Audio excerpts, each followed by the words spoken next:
Welcome to Meanwhile at the Museum, the podcast that takes you behind the scenes with the people, stories, and shenanigans that make Cincinnati Museum Center what it is. I'm Cody Hefner, and I'm joined today by our George Revachol Curator of Archaeology, Bob Genheimer himself. Welcome, Bob. Thanks, Cody. I'm glad to be here. Did you not like the introduction? I do. It was very official, right? Yes. Talk to us about your title. You are Curator of Archaeology, which we'll get into, but who is George Revachol? George Revachol, let's just make it simple. He invented Benadryl. Okay. He was a medic in World War II, and when he came back, he was in UC on faculty, UC Med School. Him and somebody else invented this antihistamine that was much more powerful than anyone had ever seen before. And he asked his partner, are you interested? His partner says no. And I think I understand he may have asked the university, and they may have said no. So he went on with this patent and wound up at Park Davis in Detroit. So he held the patent on Benadryl for a long time. And he was interested in all sorts of stuff. So when I first met him, he starts sending me clippings. You know, today everybody sends you an email or a text. This is old school. If someone sends you clippings, you call the police. Yeah. You know, it's like a murder note or something. But he would clip stuff out of magazines. He subscribed to every magazine in the world, all the science stuff, all the archaeology stuff. He would cut them out. He'd put a little note on it. Here, Bob, what do you think of this? And then he would put them in an envelope and send them to me. And I thought I was special. And when he died, and I went to his wake, I think it was at the Queen City Club, everybody got up and spoke about they were receiving clippings too. And all of a sudden, I felt small, like everybody was getting my clippings. But he was a great guy, and I talked to him. I spent an afternoon talking to him about our collections and our archaeology. He was fascinated, and he endowed the Curator of Archaeology position here at the Museum Center. And how long have you been Curator of Archaeology here? Since 2003. But that's not when you started with your organization. No. I started in 1990, the year that the museum opened up at Union Terminal. So the Cincinnati Historical Society and the Cincinnati Museum of Natural History had separate buildings over in Even Park, and they moved over to Cincinnati Union Terminal, and that's the year I started. Most people cut a ribbon, but Cincinnati Museum Center presented a Bob Genheimer for the opening of the building. That's pretty special. Yeah. And I was just telling you this. There's a Cincinnati Bell telephone book for 1990. Go find one. You can probably look it up online. It has a picture of us all standing out in front of the terminal around the fountain. It's at a long distance. It's hard to tell who is who. But that was the cover of the phone book because that was such a big event in 1990, reusing this building, which had always been a Cincinnati landmark. And now we kind of take it for granted that the Museum Center is here. It's always been here. It's always going to be here. And we've had moments in recent memory where that's not always been a given. But in 1990, it was a big deal. I mean, that was a landmark occasion for the year. It was. All sorts of people were there, politicians, everything. They had worked for years to save that building. They had tried once before with the shopping center and so forth. Didn't quite make it. But this looked like it was finally going to work. And as we all know, switched to present time, it's worked really well. Scott Gamfer, who used to work in our history libraries and archives, was always fantastic. And I would always tee Scott up, hey, Scott, we have this interview, then we're talking about this figure, this moment in history. And he'd say, I'm not a historian. And then he would rattle off all these anecdotes. And I'm like, that's what people want. But as we were going through the restoration of the building, we're talking about an anniversary of the building, they'd say, when was the heyday of this building? Was it during World War II? And Scott would say, it's right now. Never in this building's history has it been used as consistently, as thoroughly, and been so enjoyed by so many and so pivotal to so many as it is right now. Yeah. Which is, it's a 90-year-old building. And to think that we are living in its heyday. I don't even call it a building. That's just like too pedestrian. This is a fabulous piece of architecture. It is fabulous. And as I've told you before, I have a history of this building long before I ever worked for the Museum Center. Yeah, tell us about it. Well, I'll tell you one story. It wasn't the first time I was here, but in high school, I was in a high school band. What And instrument? I played the clarinet, if you must know. Haven't played it since. No, you really? Yeah. I was going to say the Geyer Collections Center is just brimming with musical talent, Yes, it is. Well, I don't. but not from your quarter apparently. No. I want it to be Benny Goodman, but for those of you out there, look up Benny Goodman. You'll find out who he is. This is where we pause so I can Google Benny Goodman. Yes. But anyway, I came down here. It was a rainy day. We were supposed to be doing band practice, marching formation, and we couldn't do it outside. It was really raining. So somebody said, well, you can go down the Union Terminal in the concourse because we could just go right in. And we did that. And have you been in the concourse, Cody? When it was open? No. Oh, my God. Was it fabulous? It was destroyed in the 70s. This was before that. Yes, no, I was not. I was in high school, remember? I was a twinkle in my dad's eye in the 70s. No, we went down here. It was probably near the end, but they had all these murals up there and the map. You've seen the photos, the map of the U.S. on the end with the clock. And the 14 murals, the map at the end, Yeah. and I think there were 16 train lines, so essentially 16 terminals down this concourse. So if you're visiting today, the building essentially stops at the Omnimax Theater. But it extended well beyond that until 1974. So up until that point, the concourse was much, much longer yes. than we know now, and that's where you were playing. Yeah. And if you were there in the day, it was like a portal into another universe. You'd be sitting in that huge rotunda, very light and airy, and then there was this long corridor with these beautiful murals, and the light at the end of that corridor was the large mural with the map of the U.S. It was amazing. It didn't matter whether the openings for the terminal where people got on the trains were not being used. It was amazing to see. And I remember that. I was in awe with it when I was there in that high school band. So we practiced. Now, I will tell you, the sound was awful. When we were playing our instruments, as Right. you know, many places inside her bound, the sound just reverberates off the walls. It wasn't designed for that. But we practiced in here. But as I told you, that was not my first encounter. What was your first? Okay, so were you born and raised in Cincinnati? Yes. Okay. I grew up in Clifton. Okay. So we used to walk to the Reds games at Crosley Field, which are, just a block and a half away from the terminal. So when I was 5 or 6 years old, came down here with my father and my brother. My brother's a couple years older than me. I don't remember why we were here, but my father actually worked for the B&O Railroad. Okay. And when I got my birth certificate to get my first passport, it surprised me. It said father's place of employment, Cincinnati Union Terminal. It was like, well, the apple hasn't fallen far from the tree. It's still hanging in the same tree. Yeah. I mean, I'm still right there. That's incredible. I know. So we were down here. I don't remember what we were doing, but what I do remember, and this is still a vivid memory of me today, is all of a sudden I had to pee. And I told my father, and he took me over to they had these restrooms there, and walked in, and he put me in front of this urinal. And I know this is probably apocryphal, but it looked like it went from floor to ceiling, and it was like Italian marble or something. And I looked at it, I thought, I can't go in this. There's no way I can pee into this. They don't build urinals like I they know. used to. And my dad was not happy. He was really mad at me. I don't remember anything other than that, but I remember it was like a sacrilege to go into this large marble urinal. So I was intimidated by the building at that point. And when you think about it, today I'm in awe of the building. I was intimidated then. They're kind of the same thing. You haven't peed here since. I haven't. I go back to Geyer. Oh my gosh. I defy someone to have a better first experience at Union Terminal, a better story than you do. Let's spin forward. We'll get to more urinal stories later, but let's spin forward. Curator of Archaeology. What does that mean? What do you do here? I do all sorts of things as a curator of archaeology. So technically, I'm in charge of all the volunteers, the research that goes on, the lab and all that, although I have Tyler Swinney who does a lot of that stuff for me. But I sort of coordinate all that stuff. So I would do more dealing with the media, things like that involve archaeology.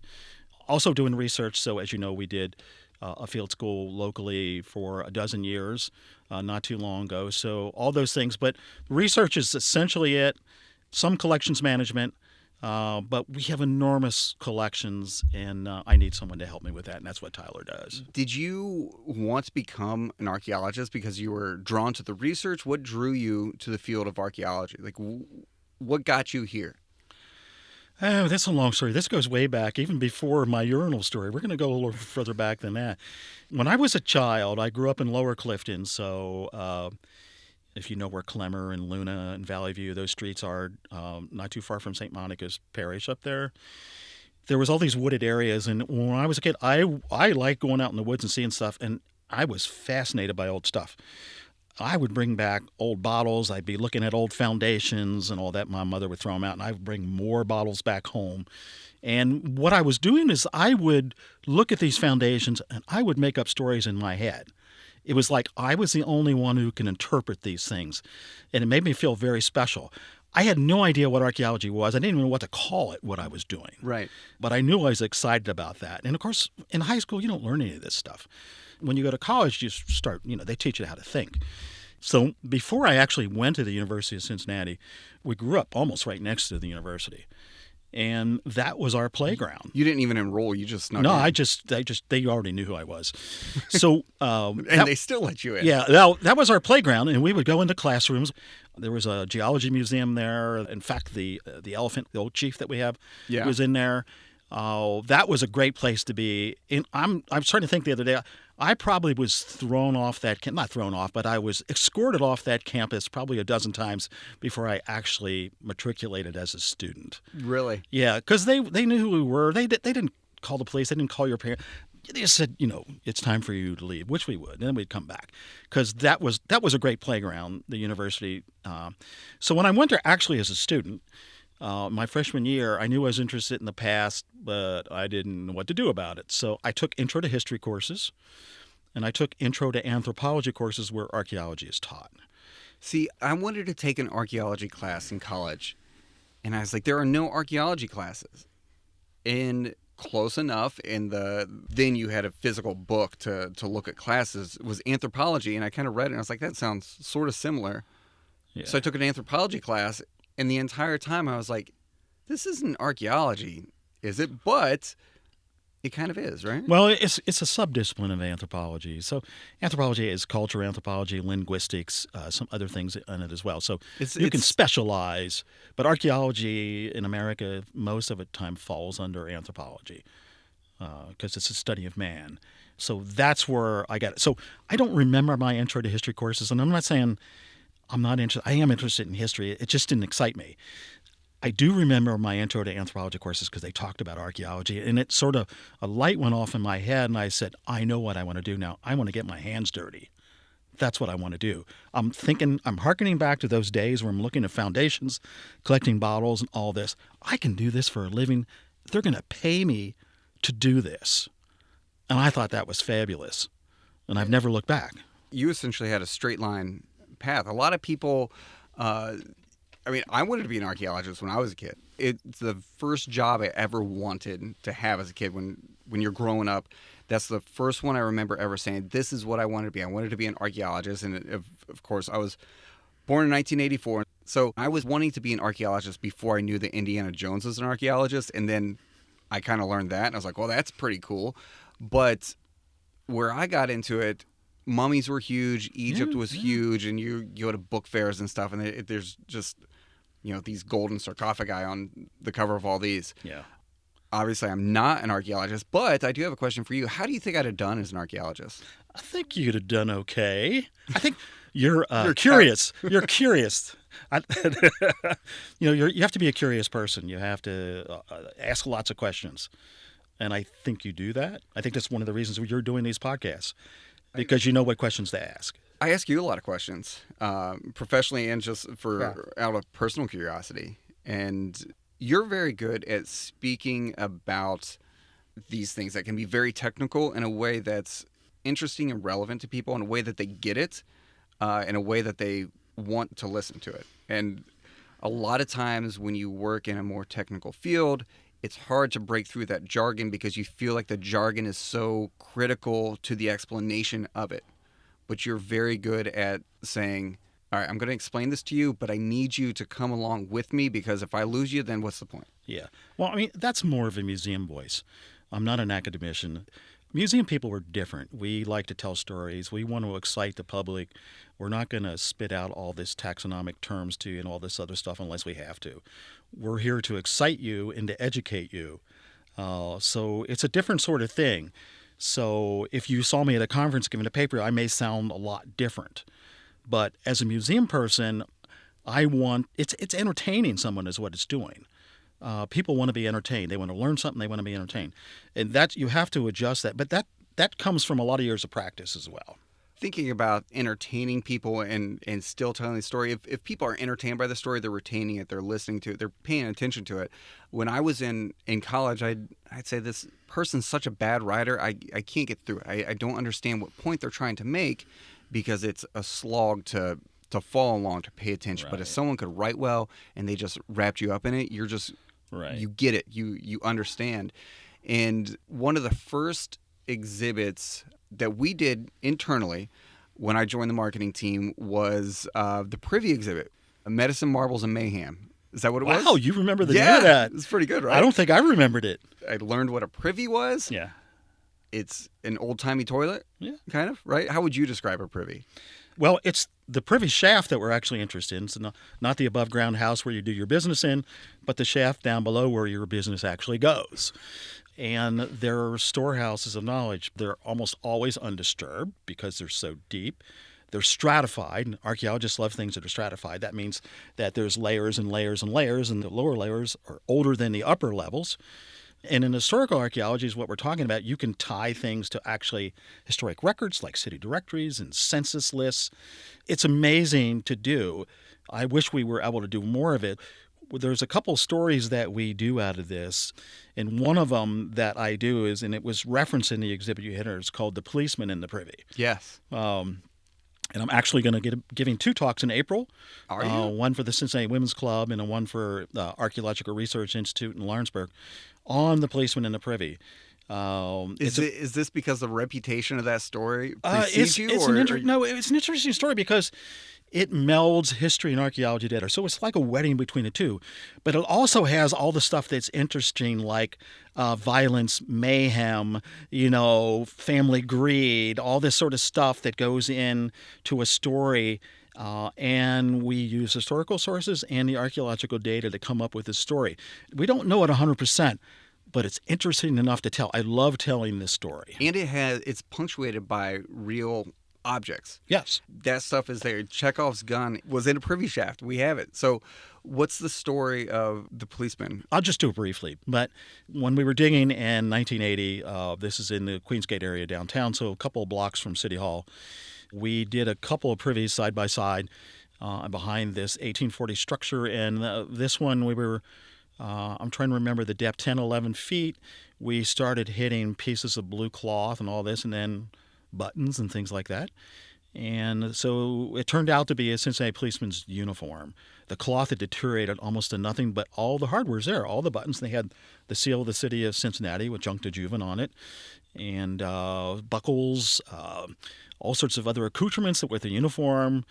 In the pocket was a rubber and metal stamp that was corroded, and when we got into it, it had the officer's name Really? on it, and his name was Charles Dustin. It said D-U-S-T-I-N on the stamp. If we didn't see that, we would have never known what this was. And back at the time when we did it, there was no internet. If you wanted to look all this stuff up, you would have to sit down and read newspapers from cover to cover in city directories.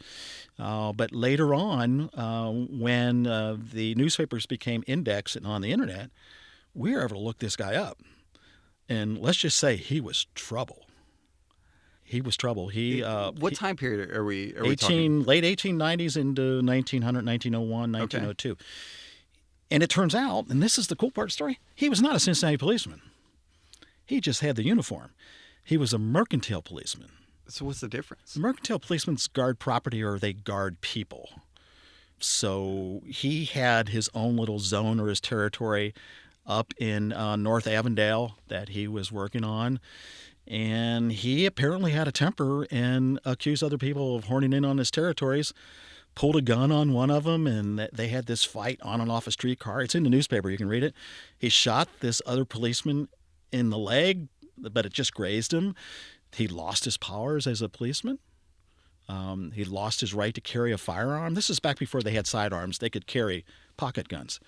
And but a year and a half later, he's right back at it again with the nephew of the first guy. Pulls a gun on him, doesn't shoot him, but they have an arrest warrant out for him.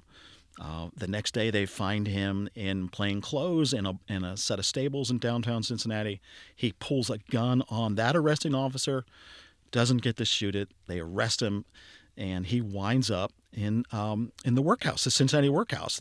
He had an insanity hearing where they said he was sane, but he was not well enough to be released to the public. And then 4 or 5 months later, he's moved to Longview State Hospital for the mentally insane, where he spent the rest of his life. So when did the uniform and the gun end up in? Was it? Do you suspect it's before he ended up at the stables in plain clothes that he Yes. dumped it? We think he just walked in. I have this vision of him walking into the outhouse in the backyard, taking off his uniform, discarding it, and then walking naked back into the house. That's the image I have. He knew he was in trouble. They were going to come looking for him. And I didn't tell you, inside the pocket of the uniform is a pearl-handled .41 caliber Derringer, still loaded. Really? Yes. And that survived. Yes. Through when you found it. Yeah, it's corroded a bit, but it's still there. It's still loaded. It's what they call a poker gun. The barrel twists to the side. You can reload it. So it's meant for short quarters. You have one shot. The only way you're going to get a second shot is if you pull the barrel back, take out the cartridge, insert another cartridge, and close the barrel. That doesn't normally happen. So it was meant for one shot at close quarters. So that was cool to see that. And we identified the gun. It's called a Southerner Derringer. Really? Oddly enough, made in the North, not in the South. So we have pictures of what it would look like today. But it's just a great story using the historic resources of newspapers, the archaeology, and showing what was happening. He was the son of a prominent Civil War veteran in Cincinnati and a big-time defense attorney. So there's that story that goes with it. So I just find it a fabulous story. And you have all these pieces to punctuate it. Yes. It's completely different if all you have are a few buttons. But when you have the other pieces that start to tie it together, it sensationalizes it a little bit because it was a sensationalized story. Yeah. Like there's so many elements to it. But when you have that and you can show that to people, and I think that's the power of museums, when you can show them something that relates to that era, regardless of when that is, it just helps bring that story to life, or you feel like you're that much closer to it. Right.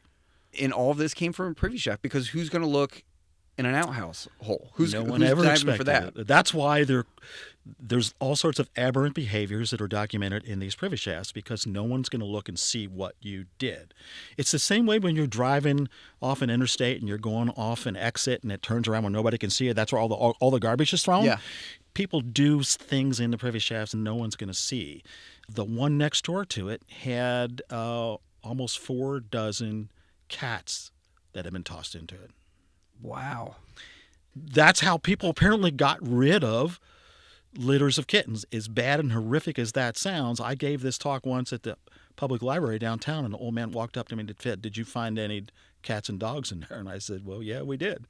That's the way we used to get rid of them." So, you learn. They're just wild. Storehouses of history in there. And no pun intended, but history that's not been sanitized, right? Because if you have a diary, yeah, you think you're getting into some personal stuff, but you still have the pretext that someone can read it and someone can see it. But when you throw it essentially in the toilet, you don't imagine that someone's diving for that and going to find it. No. Hence why the officer threw the uniform and the gun in the privy shaft. Yeah. He figured No one's going to look for it in find there. And they probably wouldn't. But they knew where he lived. So they could have found him relatively quickly. How do you even know where these privy shafts are? How do they get exposed? How do you know where to look? In downtown urban areas, they're in the back of the lot. So if you look at anything downtown, you take Over the Rhine or any of those places, if you look, the houses face the front on the streets. But in the back where they come together on that block, that's called Privy Row. So there's usually a fence line between them, but the privies are placed as far away from the house as possible for good reason, Naturally. so that that works both ways. So all the privies are in a line right next to each other against the fence. So they dig shafts down there, and we actually figured out how they dug them, which is cool as well, because how do you dig something into like sand and gravel, which is a lot of that stuff? The way they did it, they used these large barrels or hogsheads, and these things are like 5 foot, 4.5 feet across. And they would put a hole in the bottom of them, and they would start digging through that hole and throwing the dirt out, and then these things would sink into the ground. When you reach the top of it, you just bolt another one on, so you're sort of like building the caisson Yeah. as you go down, which protects you from collapse. And then they just, inside of that, they just wall up with limestone in a circle to the top. Sometimes they use brick as well, but it's dry laid, and that's what they use. And 10 to 12 feet. Oh, Deep. 20, 25, some of them 30 foot deep. Wow. In a city that was known as Porkopolis and Forgetta and stuff, you can imagine you need that extra depth, right? That's a lot of pork in the diet. Yeah. So they, we could see how these things were put together, and some lots would have 2 and 3 and 4 privies through time. Now, technically, you had to clean them out, but again, who was going to check on whether you cleaned them out? Most people just dug another one. And even if they were abandoned, you were supposed to clean them out. And we did some work at Findlay Market, where the parking lot is next to Findlay Market. Yeah. We did urban archaeology in there. And what we found out is these things were completely empty, some of them. And they were supposed to fill them then so that they were safe. They just put cedar planks across the top and poured concrete on it.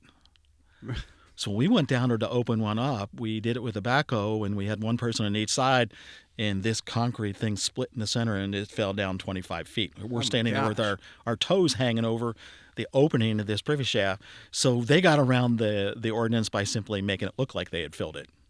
And, so they didn't have to go through all that trouble. So you're telling me archaeology is as dangerous as Indiana Jones makes it look? we don't have the snakes or big rolling balls, but yes. How accurate is that from an archaeological perspective? Should people be taking Indiana Jones films to heart from a perspective of what an archaeologist does? Not really. I mean, it's pretty much fakery.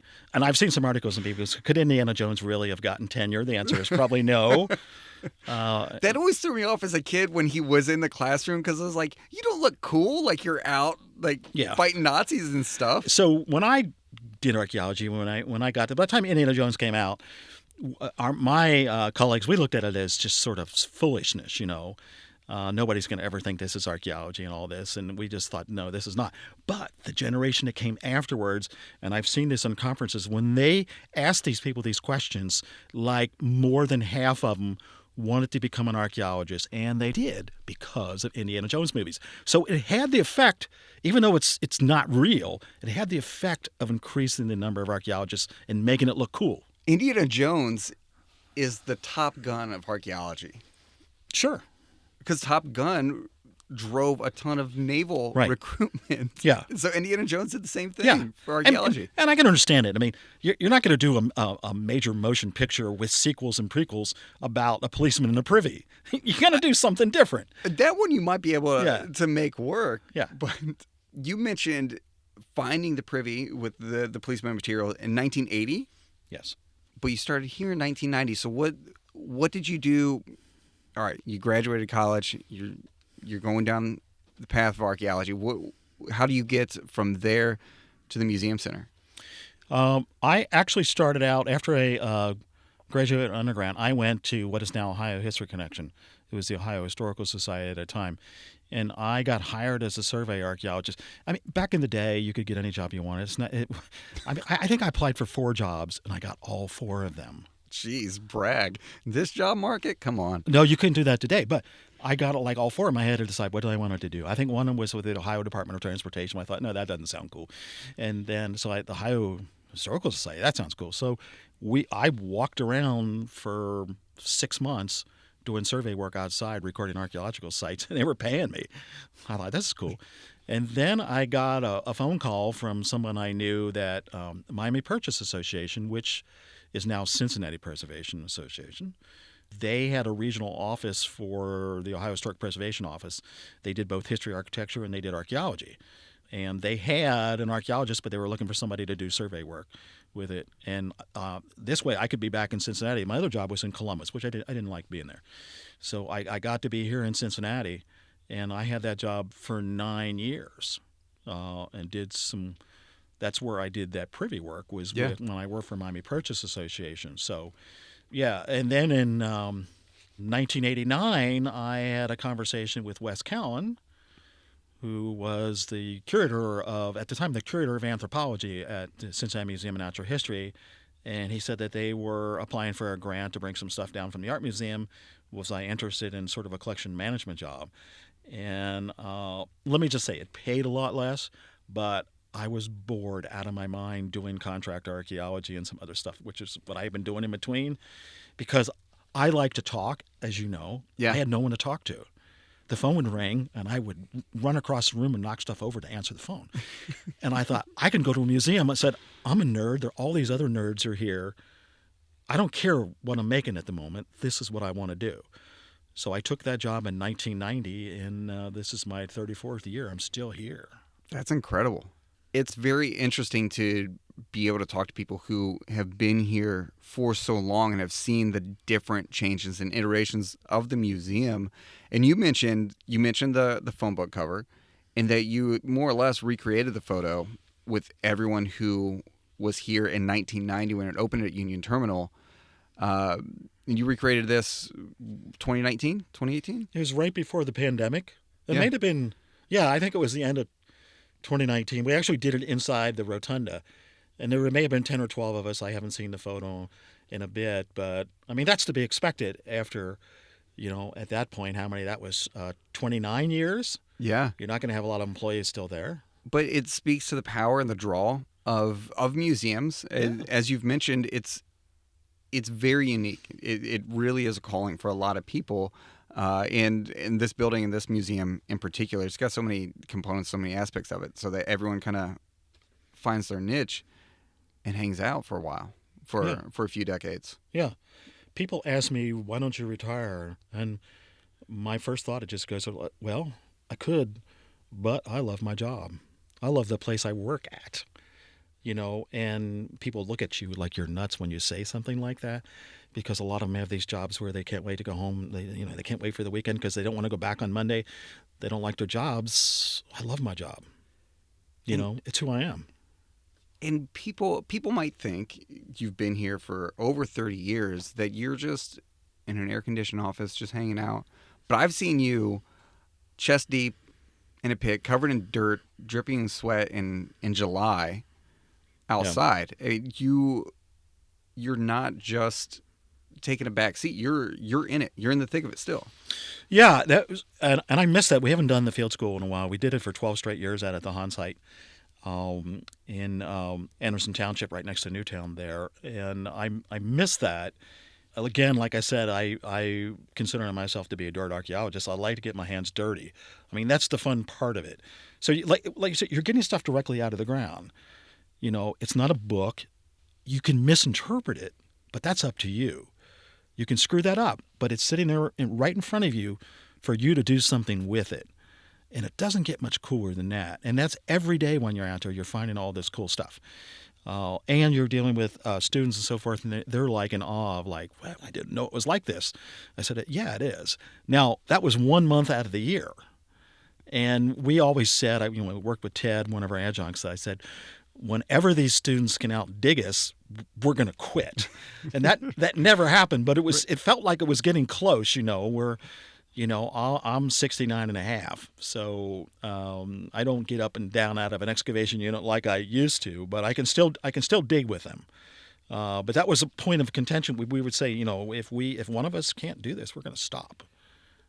So was there ever a point where you're thinking, I can't wait to outgrow this. I can't wait till I don't have to be the one digging anymore? Or were you just thriving in the field? Were you looking forward to being there and getting dirty? Oh, no, I wanted to get dirty. I wanted to. In fact, my job when I was there was actually as a supervisor and taking the notes and taking the photographs, which seriously got in the way of what I really wanted to do, which was to get into some of these units. I was stuck doing things, but occasionally I would get in and work. But I wanted to be doing the actual work. And the look at the looks on these people, I call them kids compared to me, they are, the looks on their faces when they're finding this stuff is just amazing. And we have had kids out Yes, before. yes. We did this as part of our summer camps for late elementary or early middle school. Yeah, we did students. STEM girl stuff and some other students. In fact, our Andy Roth, one of our crew chiefs out there, she ran the STEM girls and did a fabulous job.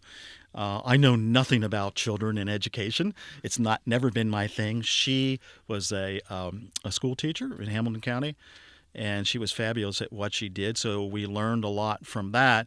And one of the things we did when we had been digging for years, and realized that 90% of our interns, we'd get 3 or 4 or 5 interns every summer, were women. Really? And here we got our crew chiefs are all men. 2 of them, are in their 60s and balding, and then we have all these 20, 22-year-old women students. And we thought, we need a woman crew chief. We need them to say, look, they need to feel like they can do this, that they can be the boss and do this. So that's when I got Andy as a crew chief to run some of this stuff. I've been out to the Han site before. Mitch has been out there. He shot a lot of video out there, which is amazing. It's very cool. And as someone who, works in communications, works in PR, to me, that visual is awesome. I'm like, perfect. Like, just someone give me a camera that I can put Bob, who is covered in dirt head to toe, in front of, because this looks cool. This captures it. And it is very impressive to see just the precision of it all, but the really loose nature from a personality perspective. I mean, everything, the processes are tight, the documentation, everything is really tight and really rigid, but just the camaraderie was always really impressive to watch. And no one ever wanted to give me a shovel, which I think was the right move. Yeah. But you get a lot of envy if you're just watching. Yeah, there's sort of a dichotomy between dirt, mud in the soil, and then doing science that's really predictable and precise. They just don't seem to go together, which is what kind of makes it exciting.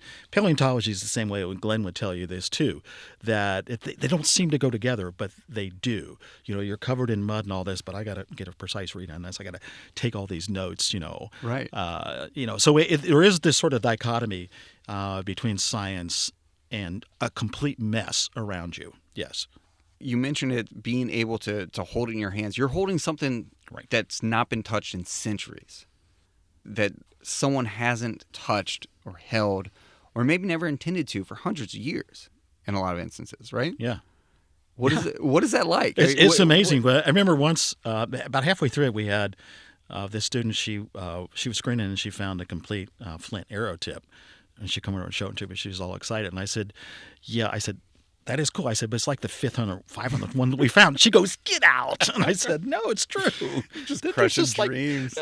There's so many of them. It is cool, but there's so many of them that you get jaded after a while when you do that." Are you ever in awe of yourself sometimes, to think that you have a role, you have a position in which you cannot be faced by finding a full flint arrowhead that's hundreds of years old? If I saw that, I would tell people that every chance I get. For 5 years straight after I found it, I would just tell people that all the time. They're just commonplace. Well, I mean, they're like acorns. When you do it all the time, you still get a little thing in the back of your mind. You just don't do the jumping up and down part that you may have done the first time. And I always just tell this story. In one of the posts that I do, I found in my entire life as an archaeologist, I have found one fluted point, which is 11, 12, 13,000 years old. It's the oldest stuff. What does that mean? A fluted point is like a lanceolate-looking point. It's fatter in the middle, and they have a flute channel on each side on the bottom that comes off the base of it, and that's where it's hafted. And I was by myself up in Warren County at this site this one day, and I had actually parked the car. It wasn't very far from the car, and I looked down, and poking out of the soil was the base of one of those points. I could see what it was. Now the question was, how much was left in the ground behind it. It could have been just that piece, or it could have been more. And I remember at the time I sat back in the car and I lit up a cigarette. I smoked cigarettes at the time. I sat there and smoked that whole cigarette, just contemplating how much of this is going to be there. And I pulled it out. It was like 95% there. There's one little ear broken off on the end. And to me, that was exciting. I've never found another one. The guy I was working with came the next day, and he was mad. Like, he had never found one. So that was a cool thing to do, to find that. That's old. There's not many of them. In our collections, you've seen how many points I post, and we probably have 120 of those points out of 100,000. What age range are we talking about? How old would those be? So they're 11, 12,000 years. Let's just go old, something like that. Old. It's old. I asked you this once, and I was so fascinated by the response. I asked you if you considered yourself more a historian or a scientist, because I always thought archaeology was history. But you had a very interesting response that just blew me away. Do you remember what it was? You don't? You don't have one teed up? So it's interesting. I'm thinking about it right now. So you told me you considered yourself more of a scientist. And you know what's funny? I'm sitting here right now thinking that I may consider myself more of an historian. So maybe it depends. Maybe I led you with the question. Yeah, I mean, but they're two different things. We do use a lot of science in archaeology, which is why we're not considered like part of, in some ways, the history staff, more of the science staff. But we deal with, it's essentially history, or we used to say prehistory, but now we say pre-contact. You have to learn how to interpret and deal with historical data, not just the archaeology stuff. So you have to do both. And I think maybe the reason I was hesitating is because I'm so used to doing the science and employing the science that sometimes I forget how cool the history part actually is. So I don't know if I got out of that question without sounding too ridiculous, but I guess maybe you're thinking, maybe this is an analogy that works, and if not, then we'll have Mitch cut it. But you think of architects and things like that. You wouldn't ask an architect if they're a mathematician, but they use math every day and what they do. But you ask them what they do, and they say, I'm an architect. And so to you, is the science just so ingrained? It's just another tool in your toolbox that you're using in pursuit of the history? Yeah, it's exactly it. It's like the science is a tool that you're using, but archaeology, because it's anthropology, is about people. It's always people-centered. And science, in most cases, isn't always people-centered. It's more data. So if you want to think about the people, I can use the science, but what is it telling me about these people that I'm digging this stuff up from? So to me, that's maybe more historical. When you're talking about digging this stuff up, how do you even know where to look? So you found a fluted point sticking out of the ground. My guess is that's not always how it goes. So how do you even know where to go? Or do you just look at a field and you say, I wonder what's in there, and you just start digging? Well, in this case, we weren't digging. We were surface collecting. Surface collecting sites are different. So these are plowed fields, which you're either trying to find sites or one's already there. In this case, we knew the site was already there. We were collecting it after it had plowed and rained and weathered a little bit. And that gives us data. And we can also map where these pieces are. So you can give sort of spatial analysis when you do that. When we do excavations, it's different. And now, back in the day when I started, you had no clues as to what was there. You could put cores in the ground or something. But now we have all these tools like remote sensing. And to me, remote sensing is the number one thing that has changed archaeology since I started. Because now you have an idea where things are. So at the Han site, for instance, where we did our field school, we employed magnetometry, which is a device that can tell where there are magnetic signatures in the ground. So some things leave these magnetic signatures. So if something is burned, that will increase the magnetism of something. So they have these tools that can detect these minor differences in magnetism, carrying them above the ground. And so we also used some ground-penetrating radar and some other conductivity sort of meters. We used also magnetic susceptibility, which looks at the ability of soil to take on magnetism. So that can show you where things are. So you can use that. You have these maps. You say, oh, well, I'm going to dig here because this is here. We call it ground truthing. So the people who do the geoprospection, they just call them anomalies, which I always find cute. They don't want to say this is a feature, this is a pit. It's an anomaly. I said, okay, I'm going to go dig your pit because I can see it here. Yeah. So we ground truth it to see it's there. And in most cases, it's there. It's very rare that you don't see what's there. They don't tell you everything. They don't tell you how deep it is. They just tell you that something's there that is a magnetic anomaly, and it's probably prehistoric or pre-contact. And you're going to dig until you find it. We dig and so we can use that to decide where to dig, where we might find houses, where's an empty area where there might be a plaza, that sort of thing. For some people, that introduction of technology or the shifting technology they have resistance to that. Did you have any kind of resistance to using magnetometry and radar and things like that, or were you like, finally, this makes it so much easier? The latter. It's like when you're, yeah. As a kid, your dad asks you to do something, and so you're just slogging away, and he's like, why didn't you use this tool that was going to make it so much easier? And like, where was that? You could have used the stud finder, Cody, when you instead of hammering on the wall, you could have just used that. That's the same thing. Where a stud finder is it's remote sensing. It's essentially what it is. It's looking for a magnetic signature. You're so much better at analogies than me. So, no, when that stuff came out, it's like, oh my God, yes. We don't have to do all that other stuff that we were doing or digging blindly. And when you hit something, then you had to figure out a way of telling somebody, well, I kind of knew this was here all the while. This was my plan, when you really didn't. Yeah. Now it's like where the stuff is. You can't do that anymore. And you learn how to read and interpret that remote sensing data. Now there are people who do nothing but remote sensing. They are experts at it. They can interpret it. And plus, we can know exactly where we are today. We have, these GNSS satellites, and so you have base stations. It'll tell you within a centimeter or two where you are. We never had that in the past. We wanted to know that. We had to measure something, put a stake in the ground, run a tape, a tape from here to there. Now it's really easy. Now these kids have it so easy. But they do. That's what I tell them. You mentioned the archaeology collections, hundreds of thousands of objects, would you say? How many? More. Millions? More. Okay. We don't know exactly how many we have because none of us would probably live long enough to count them all.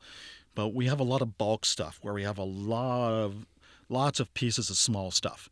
So how do we count all that stuff? We don't know. I think sometimes we'll say 3 million objects, and that's a guess. Just to put it in I have cataloged 945,000 objects from Han alone. Wow. And I'm still 4 years behind. And that's just one site out of dozens. But you don't just manage archaeology collections, you manage ethnographic collections as well? Yes. So what kind of materials are in those? Well, the ethnographic stuff is kind of like archaeological materials, but it's more modern and it's not dug out of the ground. It's purchased, collected, acquired from various areas around the world. And most of our collection, as most ethnographic collections are, museums of our size, are from donors who traveled around the world. And they brought stuff back, and then they would leave it to us in their will. So there's a lot of cool stuff. We use ethnology stuff more to tell stories.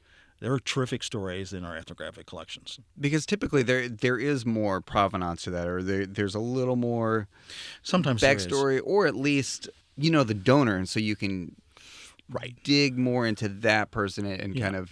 Depends on what information they left us.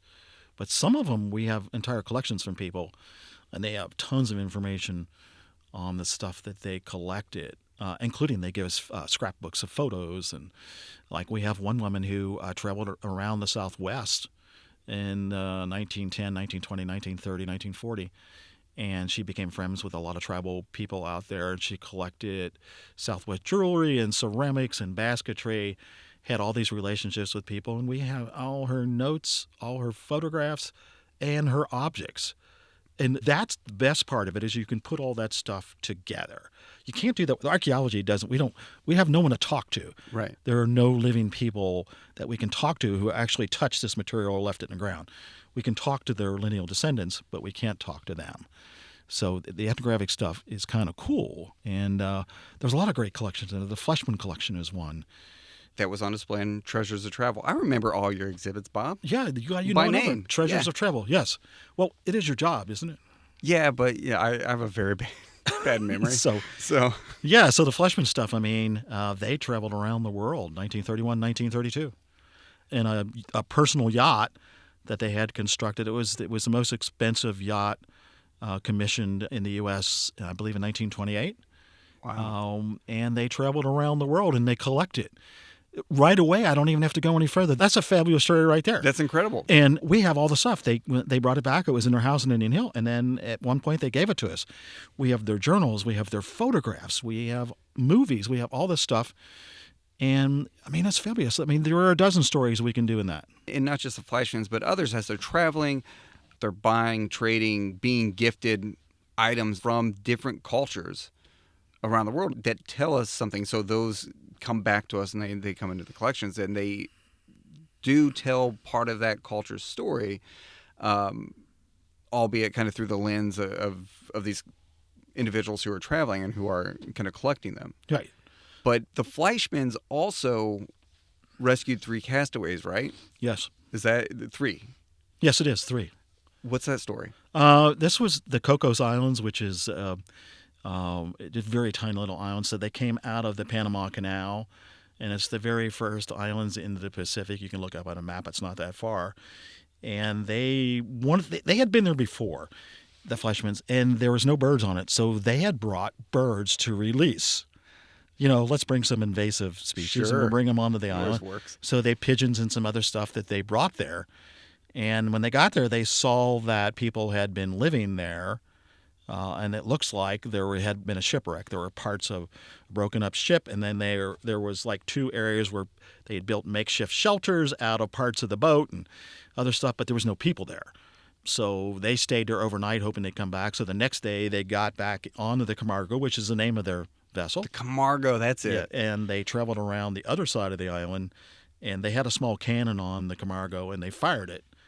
And they saw people on the shore. So they didn't have the ability with the Camargo to go in there. So they called, as you do when you're the Fleshmans, they called the U.S. Navy at Panama Canal.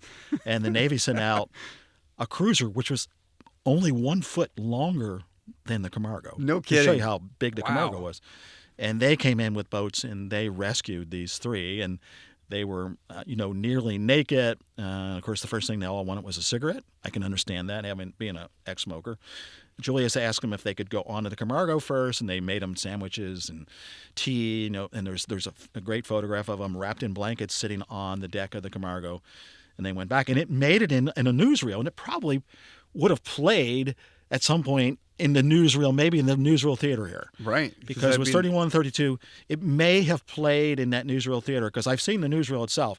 It's dun, dun, dun, dun, dun, dun, the Fleshmans from Cincinnati rescue these 3 castaways on the Cocos Islands, and here they are. The music that goes with them. It's all upbeat and you nailed it. And vibrant, and it is great. It's great to see it. It's one of the things that I think we wanted to use it in the exhibit, but it turned out it wasn't going to work the way we wanted it to work, or we couldn't get permission. I can't remember, but it's great resources, and they all took photographs. All these people took photographs, and that's when everybody had their own camera. They had Browning cameras. They had all this sort of stuff. They took moving cameras, and they had a National Geographic photographer, a famous guy with him called Amos Berg. He was also famous for being a river runner. He canoed every major river in the U.S., all the fast, rapid waters. And while he was doing it, he started taking photographs. He became a photographer, and he worked for National Geographic. And Julius Fleshman got to keep the negatives, which doesn't really happen today when you deal with a photographer who shoots film. That's unbelievable. Yeah, and we have all those. I was going to say, do we have the negatives? Yes, and the prints. That's amazing. Yeah, it is. So you've been here for over 30 years, so clearly you enjoy what you do. But if you had to change roles with someone for a day, and this is a question I ask everyone, who would you change roles with? Oh, that's an easy answer, and the person will probably be surprised at it, but I would be the photo curator. Really? So, Arabeth, if you're listening, I want your job for a day. Airbeth Velasco, Bob is coming for you. Yeah, I love photographs. It's one of my things. I can look at photographs all day. And if I had another career, I would probably be a photographer or somebody or a photo curator, somebody who dealt with photographs, I probably wouldn't get anything done because I'd spend all day looking at the same photograph under the microscope. But I find historic photographs to be fascinating. Do you do photography yourself? I've as part of being an archaeologist, I've always had to do photography. I've been doing, I do my own stuff. As you see, I shoot the photos of the objects I do in my posts. Bob's a great Instagram follow for anyone interested. Yeah. Which you also, you also took a lot of photos of your pugs. Sometimes. Yeah. Tell me about your pugs. So I ask everyone who they would trade roles with, but my question just for you is I want to know about your pugs. I have 2 pugs. Have you always been a pug lover? No, I never had dogs until I married my wife. I should get this right. 11 years ago. We can edit it if it's wrong. 11 years ago. And she had a pug whose name was Wally, but he was not purebred. He had a long snout. I was going to say, are any pugs pure? Yeah, oh yeah, yeah. So the 2 that we have today are from a breeder in Tennessee. They're not sheepdogs, let me just say, but they're sweethearts. They never get nasty, really. You really have to experience them. Now, I never had a dog until 11 years ago. Really? That's the first dogs I ever had. We weren't allowed to have pets when I was a child. Really? Oh, yeah, we weren't, they were just too much trouble, so we couldn't have them. And so I'm new to dogs. I like these pugs. They can be trouble, but they're just adorable. Do you feel like you've been missing out? I think so. I mean, I always had cats. I like cats, but dogs are much different, as you know. You have dogs. I have 3 dogs. Yeah, but your dogs are big. They are, and they're pains in the ass, but they're dogs are their own special thing. Yeah, for everyone. Yeah, and these guys they're loyal and they're companions. Now, I will tell you that I am not alpha. My wife is. Oh, that's me. Yeah, I'm not alpha either. Yeah, I'm not even beta. Yeah. I can stay in the kitchen all day and they won't come in. My wife walks into the kitchen, there they are. You know? See, my dogs follow me around.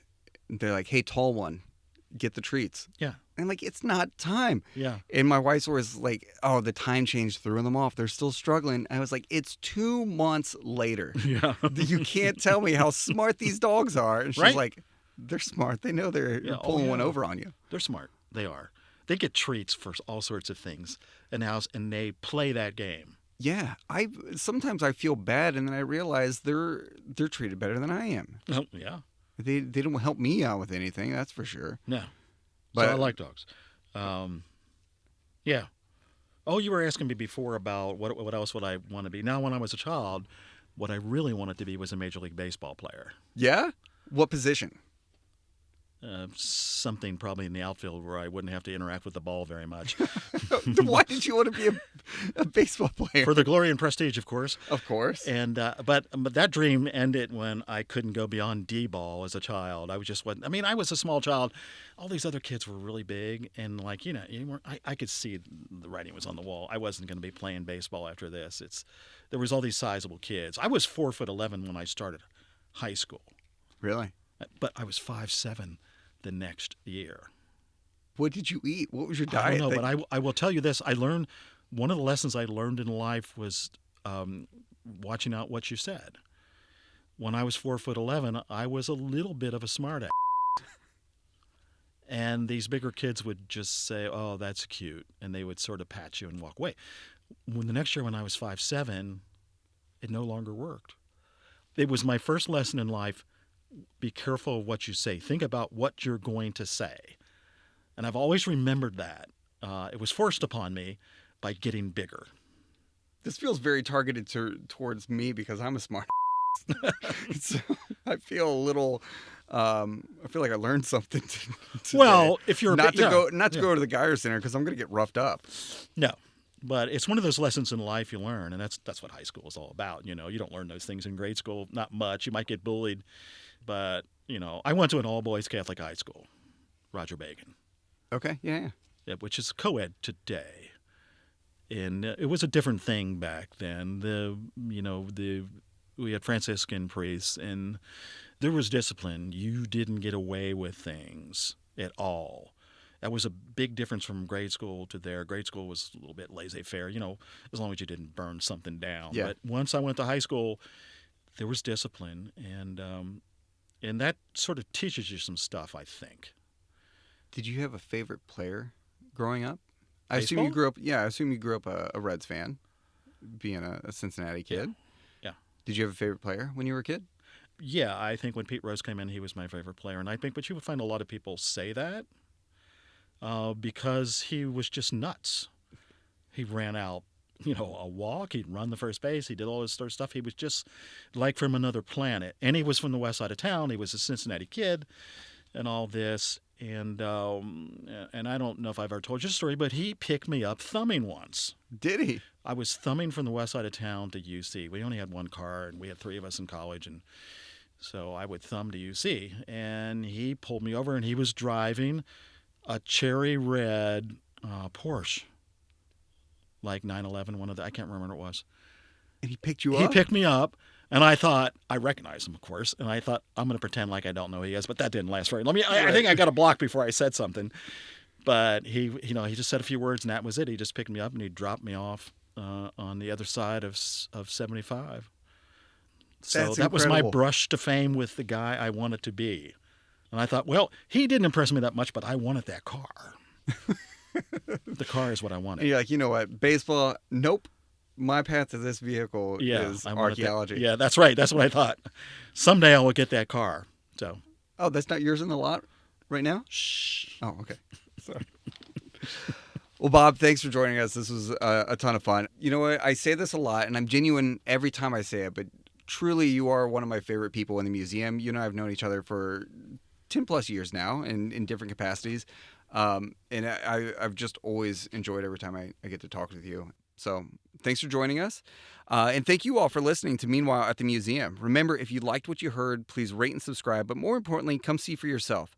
Visit cincymuseum.org to see the latest reasons to visit. If you have any questions, comments, or just want to tell us how much you love the show, send us an email at meanwhile@cincymuseum.org. Thanks for listening.